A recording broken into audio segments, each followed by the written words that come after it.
For 2 years, the world has watched the Gaza conflict with horror and helplessness.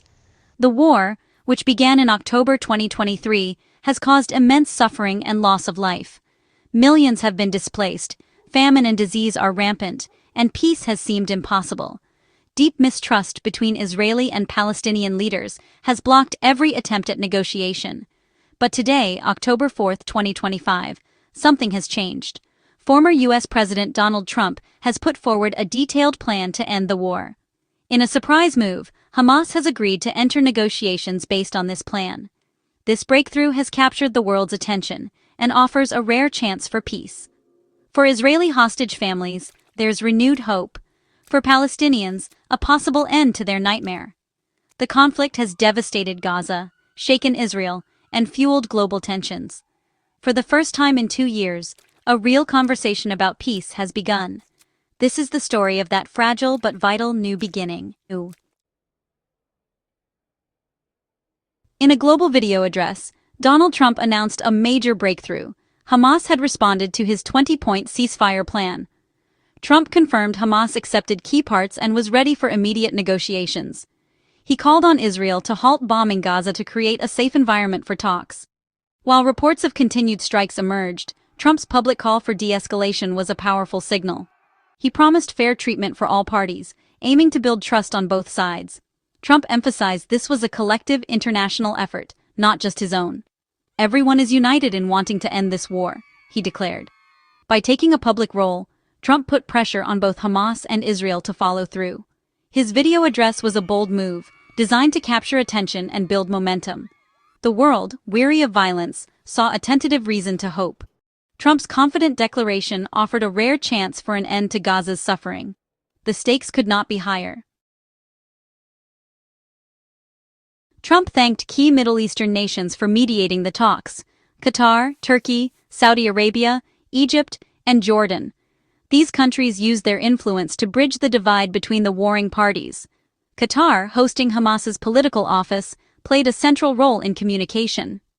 Egypt, sharing a border with Gaza, was critical for aid and direct talks. Saudi Arabia's involvement lent major weight to the peace initiative. Turkey and Jordan, with strong regional ties, also helped bring Hamas to the table. The combined efforts of these 5 nations created a powerful diplomatic coalition. By publicly thanking them, Trump solidified their commitment to the process. This is a broad international effort, not just an American initiative. The coalition will host talks, guarantee security, and help resolve tough issues. Their unity is vital as negotiations move forward. The world is watching their next steps.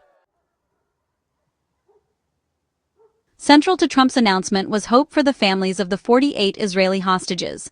Their release is a top priority and a key part of the deal. The plan proposes exchanging all 48 hostages for 250 Palestinian prisoners and 1,700 Gazans detained since 2023.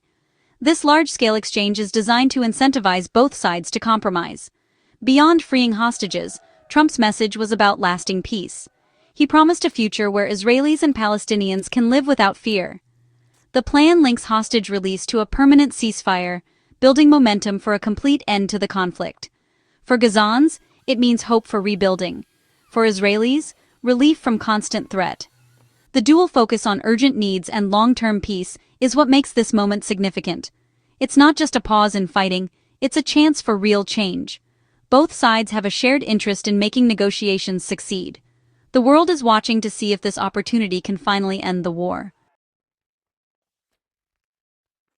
Trump's 20-point ceasefire plan lays out a phased approach to peace and Gaza's future.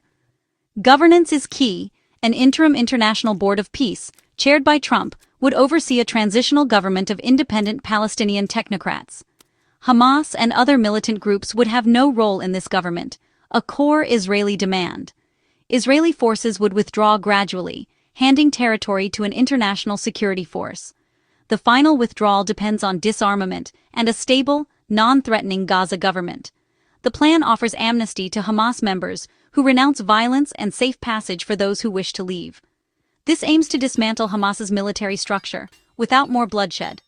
Humanitarian aid would be scaled up immediately to address famine and dire conditions. No forced displacement of Gazans is allowed. addressing a major Palestinian fear. The plan includes economic development to rebuild Gaza's infrastructure and economy. Winning Gazan support is essential for lasting peace. The proposal promises real improvements after years of war.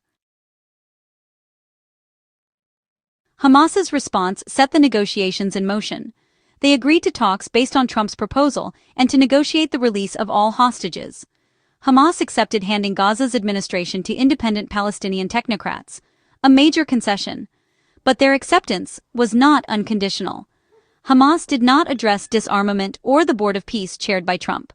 They insisted any new government be part of a comprehensive Palestinian framework, hinting at a continued political role.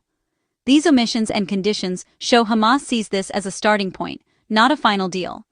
The gaps between the sides remain huge, especially on disarmament and Hamas's future role. Still, Hamas's public agreement to negotiate is a breakthrough.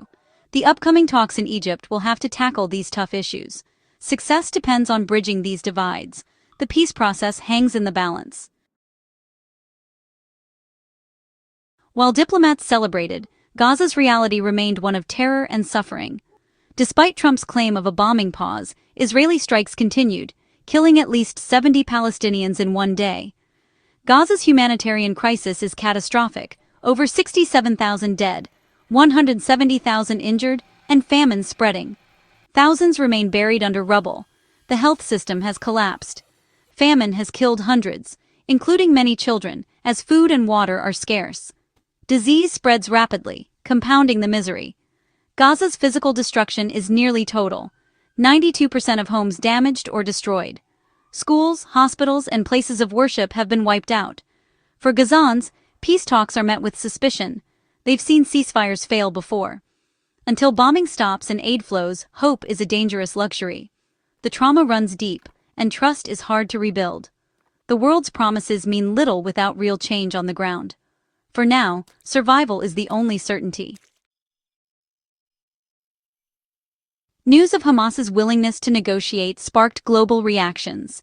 Israeli Prime Minister Netanyahu prepared a negotiating team focused on hostage release. He faces pressure from far-right ministers who demand Hamas's total destruction. International leaders welcomed the development as a positive step. The Palestinian Authority and European leaders expressed support for ending the war. The UN praised the willingness to negotiate, seeing hope for Gaza's humanitarian crisis. Activist groups and the public responded strongly. In Tel Aviv, over 120,000 rallied for a deal to bring hostages home. In the U.S., KIR urged Trump to use leverage for a final ceasefire. Pro-Palestinian protests continued worldwide, demanding an end to the occupation. In Gaza, reactions were mixed, hopeful, suspicious, and traumatized. For now, people wait, hoping for peace but bracing for more violence. The coming days are critical for turning hope into lasting peace.